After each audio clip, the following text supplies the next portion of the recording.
La ciencia es el futuro. Sin ciencia no hay futuro. Hola amigos, soy Modesto Montoya, conductor del programa Encuentro con la Ciencia que pasa por cienciaperú.tv y que también, por supuesto, habla de política porque las ciencias, entre las ciencias está también la política y esta tiene que ver con qué hacer con el país y cómo hacerlo. Y para ello hoy día estamos con nuestro amigo Alejandro Salas, el hombre que desde pequeño era un militante, allá por el Sanjón, repartiendo volante de su partido de entonces, un militante, hijo de militar, conoce el Perú, conoce sus problemas, ha tenido contacto con los pobres, como se dice, de todas las regiones del Perú, y de repente también le tocó el bicho este de la conciencia social, la conciencia política. Y bueno, ha estado pues en diversas actividades políticas y finalmente nos encontramos por esas coincidencias de la historia en el gabinete del presidente Pedro Castillo. Gracias, Alejandro, por aceptar esta entrevista. Modesto, ¿cómo estás? Muy buenas noches. Muchas gracias a ti por haberme invitado. Para mí es un gusto estar contigo. Eres un amigo, te considero amigo. Hemos compartido muchas vivencias en ese tiempo, en ese año tan tormentoso desde el punto de vista democrático, en el cual no se dejó que un gobierno legítimamente elegido gobierne. Pero hubo gente como tú, por ejemplo, que apostaba siempre por los principios, por los valores, por la esperanza, ¿no? Por hacer las cosas bien y de manera correcta. Y yo creo que mientras que exista gente así, exista gente de buena voluntad, siempre el país va a tener esperanza. Así que gustoso de poder estar contigo, en realidad muy complacido de poder compartir contigo esta entrevista después de mucho tiempo, pero sobre todo verte y saber que estás igualito, que estás bien de salud y que, y que sé que sigues en política y vas a seguir en política, y qué bueno que sea así, porque el Perú necesita políticos y necesita gente buena como tú. Gracias, Alejandro. Bueno, dices pues que eres un optimista, siempre te he conocido así, pero de acuerdo a las informaciones están partiendo del país 400.000 jovencitos al año, ya no tienen esperanza, se van a estudiar a universidades extranjeras y la mayoría ya no regresa. Y los países poderosos tienen poca natalidad, baja natalidad, tasa de natalidad y necesitan jóvenes, sobre todo aquellos que les gusta el estudio, y nos estamos quedando precisamente sin los mejores talentos. Los mejores talentos se van a esos países para ayudarles a vivir a los viejitos de allá y nosotros estamos acá. Pero a pesar de eso, eres optimista. ¿Por qué? ¿En qué te basas tu optimismo, estimado Alejandro? Bueno, somos un país de 34 millones ya de peruanos, de acuerdo al último informe que ha salido. Somos un país desde el inicio de su república ha pasado por diversos problemas, diversas situaciones, guerras, conflictos, aspectos geopolíticos y, cómo no, por supuesto, un país que siempre ha sabido lamentablemente vivir y convivir con la pobreza, con la desigualdad, con las diferencias y con la poca empatía que puede haber existido de muchos de quienes los gobernaron para poder sacar adelante al país, para poder dar efectivamente oportunidades e igualdad de oportunidades en educación, en salud, temas sumamente importantes, y que sin embargo el Perú ha seguido avanzando a pesar de esos problemas y esa problemática. Si hay peruanos que deciden emigrar y salir al extranjero, seguramente lo hacen con justo derecho y, cómo no, pensando en un mejor futuro para ellos y para sus familias. Y está muy bien que así lo piensen, que así lo consideren y que así lo hagan. Mientras tanto, aquellos que nos quedamos y nos quedamos en el país, los que nos toca justamente es, a través de esa esperanza que tú manifiestas, tratar como generaciones que nos toca en estos momentos desarrollarnos y desenvolvernos, tratar de empezar a poner los cimientos de un mejor país. Yo creo que a eso tenemos que aspirar, para que justamente de acá a 15, 20 años, nuevas generaciones se encuentren en un país en donde digan, ¿para qué me voy a ir si acá puedo estar. Quienes trabajaron por ese país hace más de 15 o 20 años lo hicieron bien y lo hicieron y me permiten y me dan las condiciones a mí para poder quedarme en mi país. Así que quienes nos quedamos en el Perú, nos toca justamente eso, no ser indiferentes con los problemas que nos aquejan, no ser indiferentes con quienes necesitan, no ser indiferentes con los problemas de corrupción que todos los días vemos y no ser indiferentes cuando vemos que a peruanos no solamente se les quita un pan de la boca con la corrupción, sino que a muchos peruanos se les quita también hasta la vida cuando no están de acuerdo con un gobierno o cuando quieren expresar su voz. Esos son temas que, por supuesto, tenemos que cambiar, Modesto, y tenemos que ponernos a trabajar todos juntos. No importa en qué lado estemos, no importa qué color político vistamos. Yo creo que lo que necesita el país son políticos de buena voluntad. Y creo que sí los hay, sí los hay. Es cuestión solamente que la gente, el ciudadano, que, si bien es cierto, no participe en política, pero sí va a votar el día de las elecciones, sepa ver quiénes son peruanos con valores que se meten a la política para poder sacar adelante los problemas del país y no para solucionar su vida y solucionar sus propios problemas. Así que es por eso de que veo al país con esperanza, Modesto. Bueno, tú, como he señalado al principio, conoces el Perú profundo por tu padre, tú has ido con él, militar, pero también sabes muy bien que hay una increíble desigualdad de oportunidades, no todos tienen esa posibilidad de ir a la universidad y si es que eso ocurre, pues si solamente el 10% de la población tiene posibilidades de competir, no de manera automática. Para ingresar a la universidad, 10% significa que estamos trabajando a décimo de máquina. ¿Cómo tú, conociendo ese problema, propones para justamente hacer el terreno parejo? Claro, nuestro país ha confundido lo que es la libre economía de mercado con que la educación sea un negocio y con que la salud sea también un negocio, por ejemplo, ¿no? La educación es un negocio que está liberado de impuestos, por ejemplo. Pero sin embargo, lo que hacen es todo lo que era la reforma universitaria, traérsela abajo para proliferar universidades a diestra y siniestra, con la finalidad de que los estudiantes ingresen a esas universidades, desarrollen sus capacidades y cuando salgan al mercado, lamentablemente estas universidades no los preparen para poder, digamos, ser realmente competitivos. Les hacen perder tiempo en sus vidas porque no existe, pues, una real, digamos, formación universitaria con un Estado que vaya de la mano con la educación superior. Cuando tú petardeas la reforma universitaria, cuando petardeas la calidad de la educación y dejas todo abierto con la finalidad de que solamente el que tenga plata pueda ir a estudiar a buenas universidades, estás diferenciando y estás marcando un campo de diferencia muy grande entre los ciudadanos, no los estás tratando por igual. Entonces creo yo que como en otros países, en Europa misma, ¿no es cierto? Italia, Alemania, la calidad educativa, por ejemplo, estatal, es sumamente buena. Pero fíjate que las universidades estatales aquí en el Perú, como la Universidad San Marcos, la Universidad de Ingeniería, la Universidad Agraria, la misma Universidad Federico Villarreal, la Universidad de Piura en el norte, y otras universidades más a nivel nacional que son buenas, que imparten buena educación, sus espacios y su logística es muy limitada. Vale, si no tienen capacidad para todos aquellos que quieren ir a estudiar ahí. ¿Por qué el Estado no se dedica a poder ampliar más las universidades estatales con la finalidad de poder generar más cupos, con la finalidad de poder generar más espacio de educación? No lo hacen ¿por qué? Porque se les interesa acaso a algún sector tener por el otro lado privado el gran negocio de la educación universitaria y que se vayan a estudiar ahí y que paguen lo que puedan pagar, porque van a encontrar una proliferación de universidades en donde van a poder escoger la que su bolsillo le alcance. Y de pronto la que encuentran es una universidad sin infraestructura, sin un campo científico, sin biblioteca, con mala educación, de pronto hasta los propios docentes no están bien calificados, y cómo ese ciudadano, cómo ese alumno va a poder ser competitivo más adelante. Situaciones muy complejas y muy difíciles que parten justamente de eso, del negociado, de los intereses, de mirar el bolsillo de los empresarios de la educación que se meten inclusive hasta el Congreso, son congresistas, se ponen al Congreso con la finalidad de poder cuidar sus negocios, ser lobistas con los negocios de otros.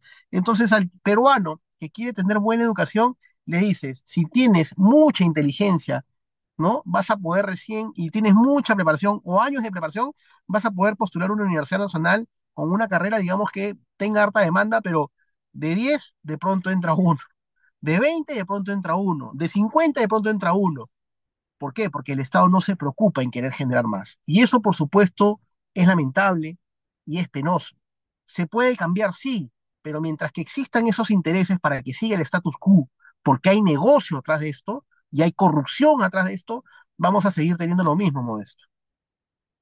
Bueno, pero además, para ingresar a la universidad estatal, necesariamente por la mala calidad de la educación secundaria, tienes que tener plata para prepararte en una academia.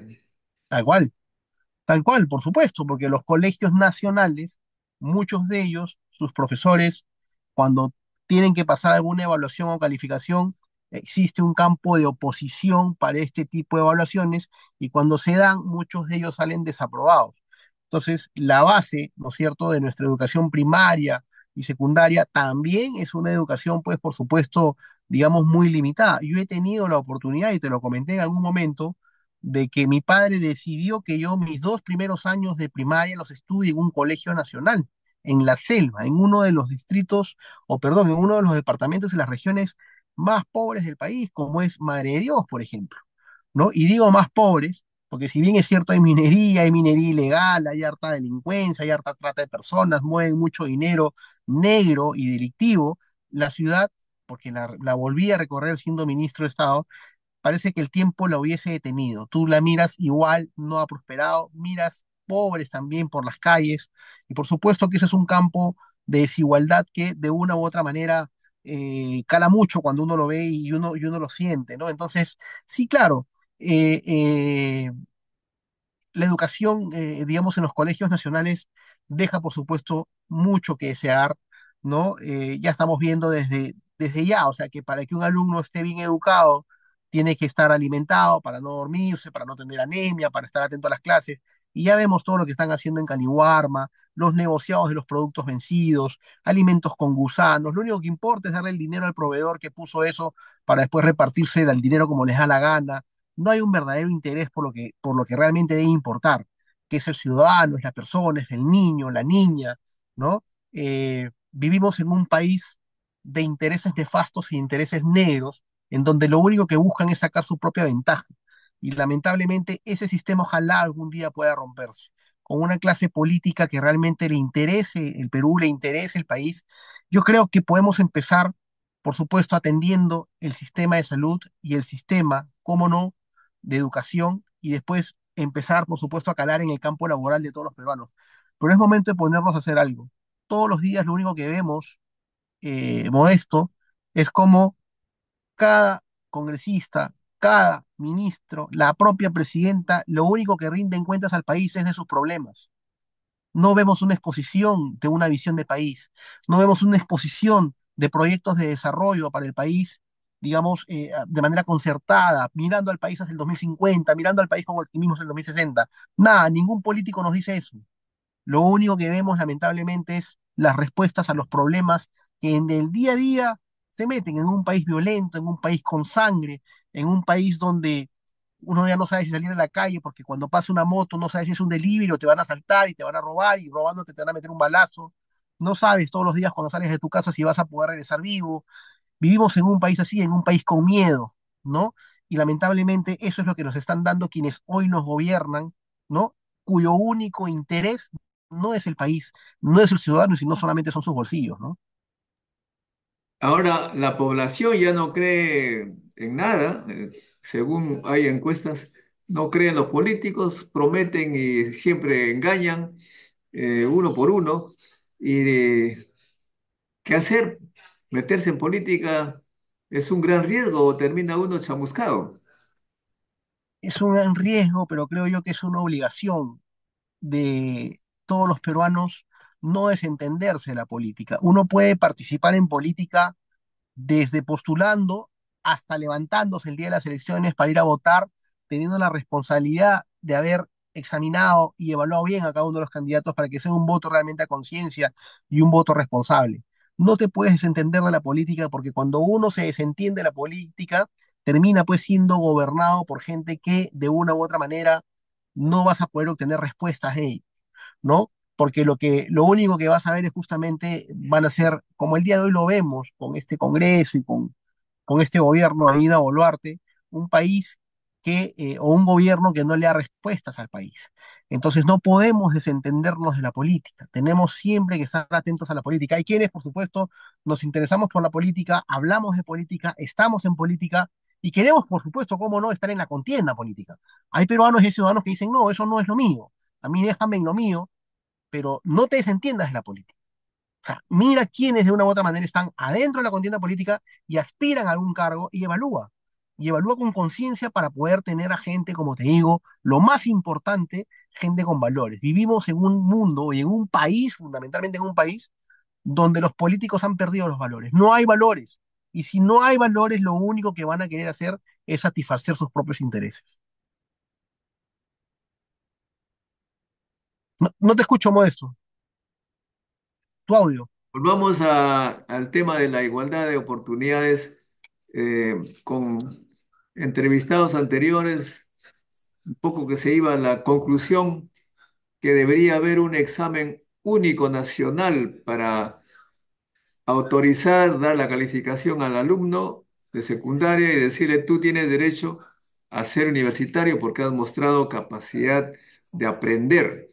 Es un examen basado en la capacidad de aprender, no tanto en el conocimiento, porque el conocimiento es muy desigual, depende del colegio. En cambio, la capacidad de aprender ya es algo que es innato en cierta manera, pero te va a permitir tener una carrera muy, digamos, muy buena porque tienes las neuronas, la aptitud para estudiar y aprender. De esa manera se eliminaría este negocio de las universidades, porque las universidades cuando quieren dinero, pues aceptan a cualquiera con tal que paguen la plata. ¿Ah? ¿Tú qué Sí, opinas de esta correcto. posibilidad? Correcto, sí, sí, por supuesto. Es una posibilidad importante y como esa pueden haber muchas otras que habrían que evaluarse y habrían que ponerse en marcha, ¿no? Porque creo que definitivamente, como empezaste al inicio de la entrevista, ¿no? Hay muchos jóvenes talentosos que se tienen que ir del país y que se van del país, ¿no es cierto? Y somos un país que no tenemos, somos un país tan grande, con gente tan buena, con gente tan inteligente, con gente tan capaz que somos un país que, fíjate, celebramos, por ejemplo, una medalla de bronce, ¿no? Que después de 32 años nos ha llegado y bienvenida sea la medalla de bronce. ¿Por qué no podemos acostumbrarnos como Estado a preparar a nuestros jóvenes para traer medallas de oro, a apoyar a nuestros jóvenes en el deporte, a estar al costado de ellos con la finalidad de darles un alto rendimiento? ¿Por qué el Estado está tan separado de sus ciudadanos?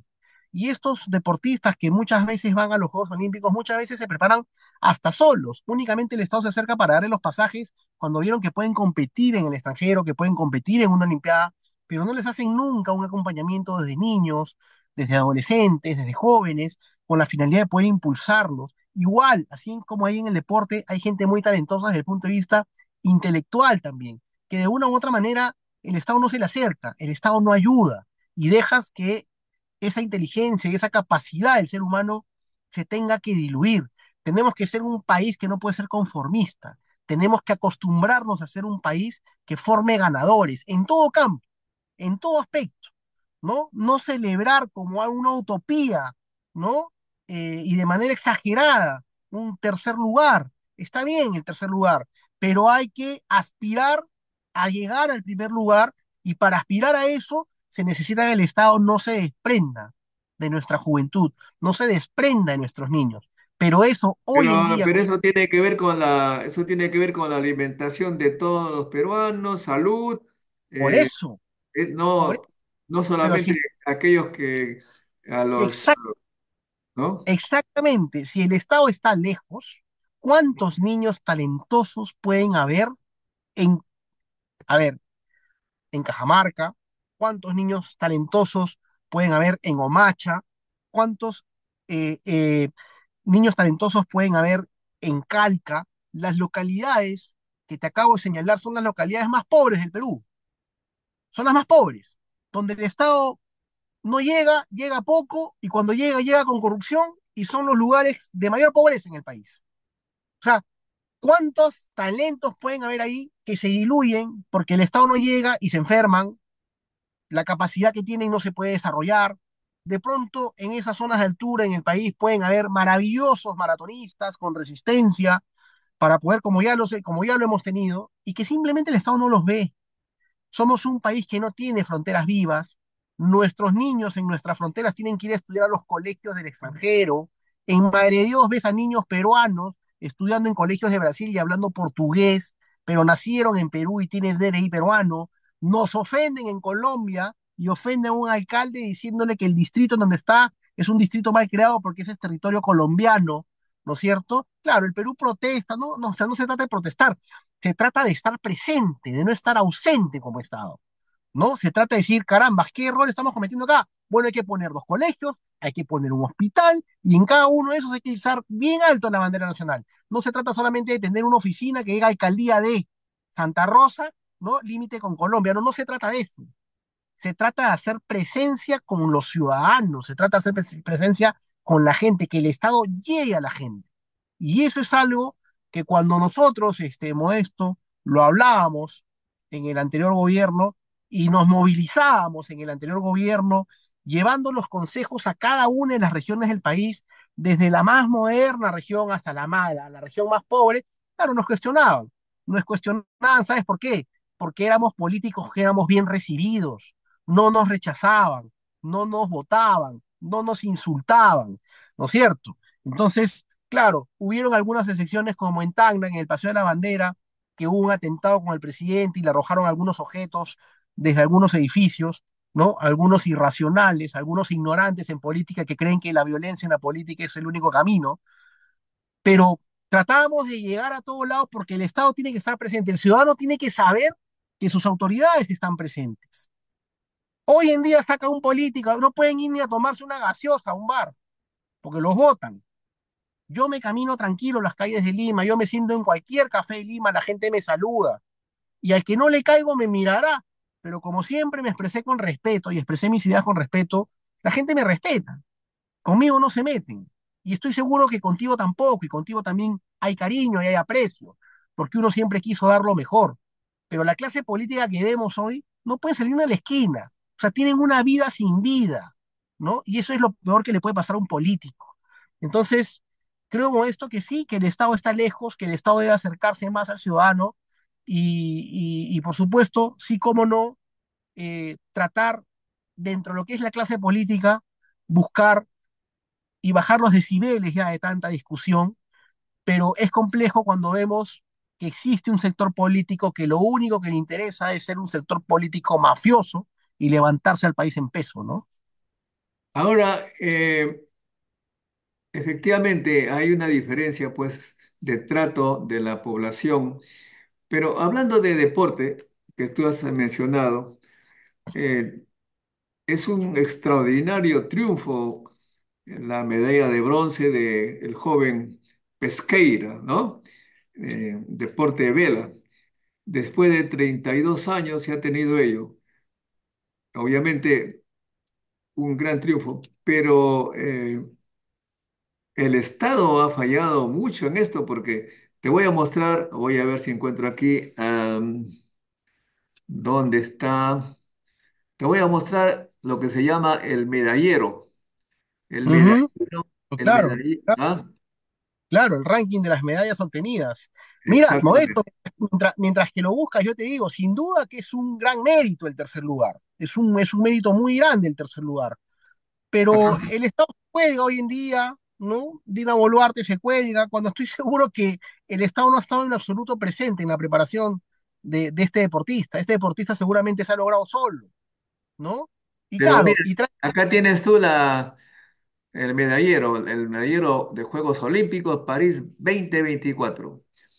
ajá, Eh, en América Latina, el primer lugar le toca a Brasil con ese número de habitantes. Imagínate, pues, obviamente, aquí tendríamos que dividir por el número de habitantes, ¿ah? claro, claro, claro.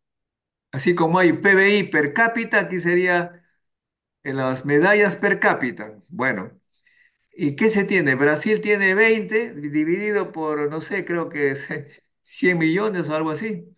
Ya Así es. termina menos, ¿no? Y Cuba, que tiene, creo, 10 millones, tiene 9, o sea, la mitad de Brasil, pero en medallas, pero una población mucho más pequeña. Ecuador, que es la mitad del Perú, 5 medallas. Imagínate, Chile, que es la imagínate. mitad del Perú, tiene 2, poco también. Pero nuestro país, que ha tenido este gran éxito después de 32 años, está con una medalla en el puesto, no sé, aquí de todos, puesto 10, 12 en la América Latina. Esto es una demostración que los gobiernos no han tenido pues una política de alimentación, de salud, de educación, de deporte con los peruanos. Esta es la prueba contundente, es el resultado de esas políticas. ¿Qué harías tú para cambiarlas? Como te digo, no tenemos como país, no tenemos como país eh, una política del deporte. No tenemos como Estado una política del deporte.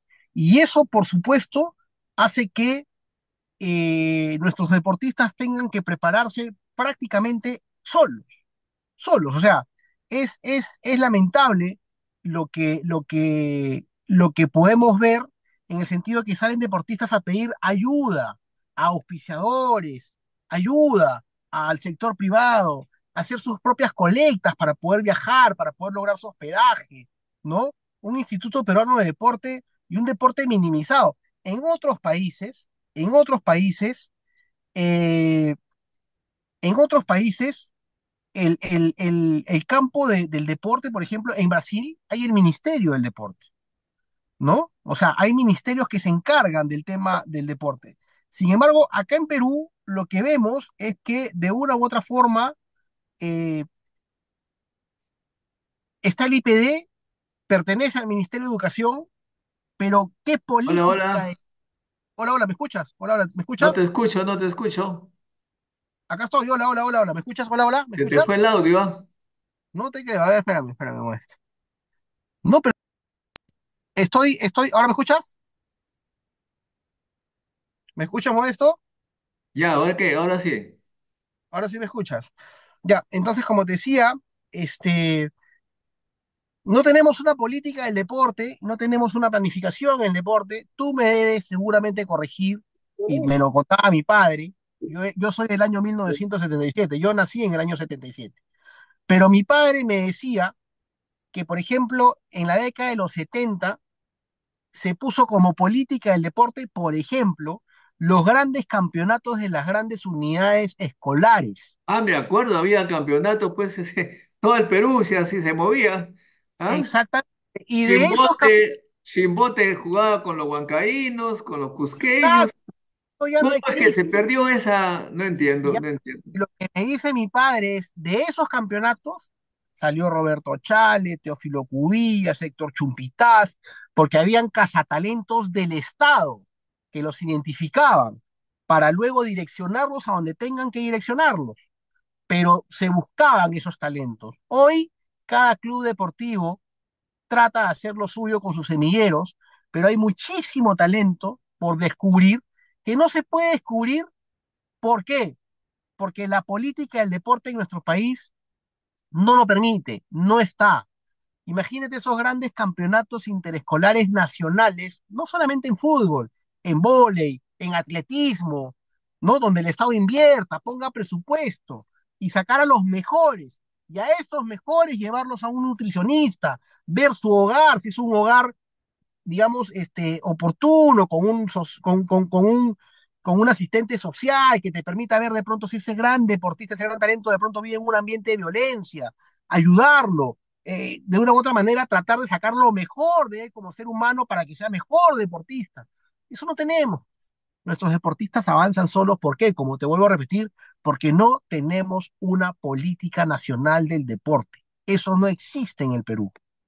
Y tampoco hay pues en salud, en educación, se le ha entregado todas las empresas privadas, es decir, estamos en una situación muy compleja Y claro, los resultados los estamos viendo en todos los campos últimos, en las pruebas PISA, en fin, en las publicaciones, el número de muertos por millón de habitantes por el COVID. Prácticamente en todos los indicadores estamos mal por esas políticas que debemos Correcto. cambiar. Ahora, entiendo que estás con el expresidente Martín Vizcarra. ¿Cómo es que se llegó a ese punto, estimado Alejandro, Yo, cómo se encuentra el ingeniero Martín Vizcarra? bueno, al ingeniero, al expresidente, yo lo conozco de la campaña política para el Congreso en las elecciones generales del 2021. Postulamos para el Congreso por Somos Perú, él iba con el número uno a la lista del Congreso y yo era el número 5.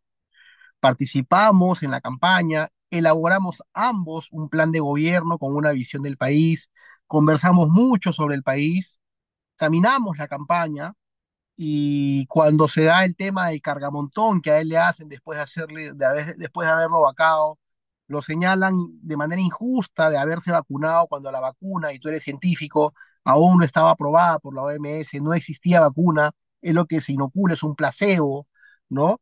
Pero lo inhabilitan 10 años en el Congreso, le hacen una persecución política muy dura. Yo salí en medios de comunicación a poder defender también los argumentos de él, y él se acuerda mucho de eso, cuando muchos se acobardaron y se metieron abajo de la mesa en plena campaña. Yo salí a apoyarlo porque consideraba que era una obligación apoyarlo. Ya siendo ministro, él mantenía comunicación conmigo, me veía defender nuestra posición democrática y siempre me escribía y me decía, no hagas caso, sigue adelante, esa es tu naturaleza, yo te conozco, así que sigue caminando, sigue avanzando. Me daba algunas sugerencias, sugerencias que por supuesto yo las compartía, ¿no es cierto? Inclusive con el propio expresidente Castillo.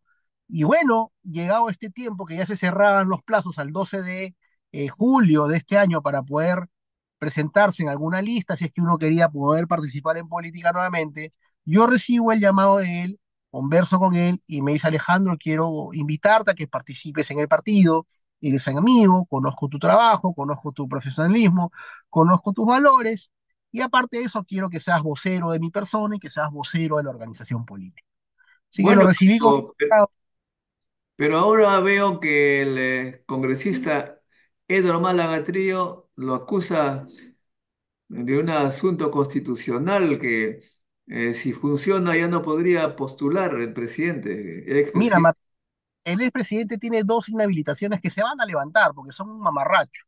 Son un mamarracho como lo que acaba de presentar también el mismo congresista Málaga, ¿no? O sea, el Perú le paga a estos congresistas para otras cosas, ¿no? No para ensañarse políticamente, no para obedecer como lacayos las órdenes que le dan desde el lado político, ¿no? Este señor Málaga siempre tenía una postura absolutamente antidemocrática, la mostró desde un primer momento, desde el anterior gobierno, y hoy lo ve ayer a Martín Vizcarra estar colocado en el primer lugar de las encuestas, de las preferencias, y lo primero que hace es presentar una denuncia constitucional, ¿no?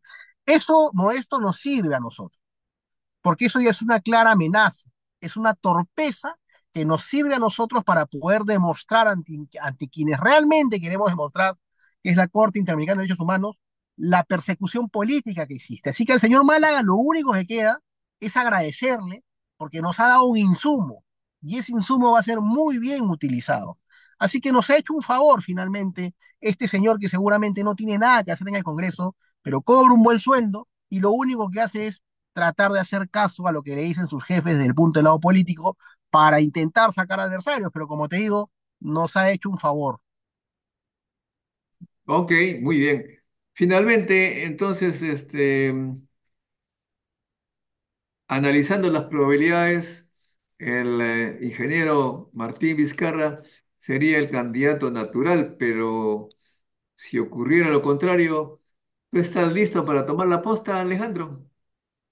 Mira, Modesto, en realidad te digo, lo que se conversa en el partido como probabilidades A, B y C es levantar esa inhabilitación que tiene el fundador del partido y que es el expresidente, y que estoy seguro que se va a lograr porque, como te digo, desde el punto de vista jurídico es cualquier cosa, y ya la Corte Interamericana de Derechos Humanos tiene jurisprudencia sobre ello.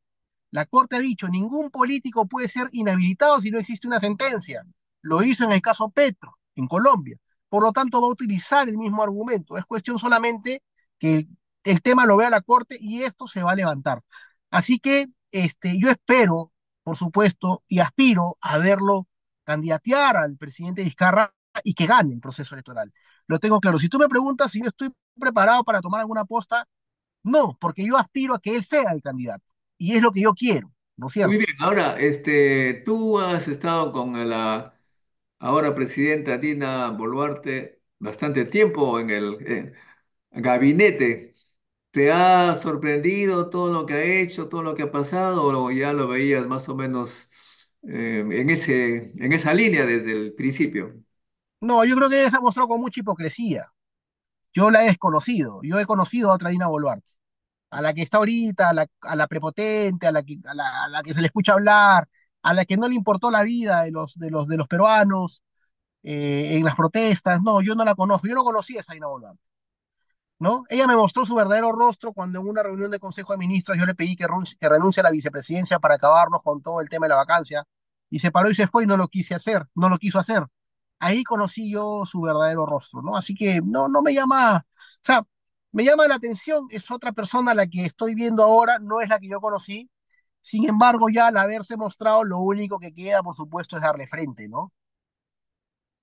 Y como tú has dicho, tú te paseas por Lima, te saludan, te abrazan, supongo que te sientes bien, feliz. Sí, claro, o sea, uno siente que de una u otra manera la voz llegó, la gente reconoce que uno quiso hacer un trabajo que, digamos, no se pudo culminar por diversas circunstancias que ya se conocen, por un error que cometió el expresidente, lamentable, no debió hacer lo que hizo.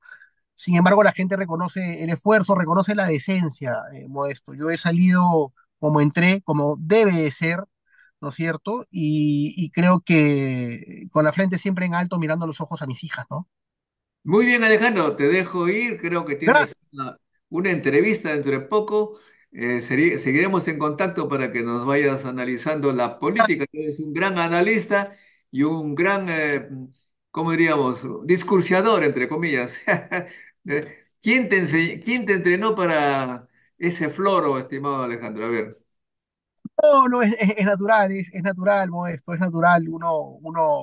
Uno nace a veces con determinados, digamos, talentos. Yo quisiera tener otros talentos que tienen otras personas, pero nada, sí leo mucho, me preocupo en leer mucho. Tengo una biblioteca tan grande como la que tú tienes atrás en tu entrevista, ¿no? Y creo que cuando uno conoce lo que dice y lo que habla, creo yo que de una u otra manera fluye mejor, ¿no?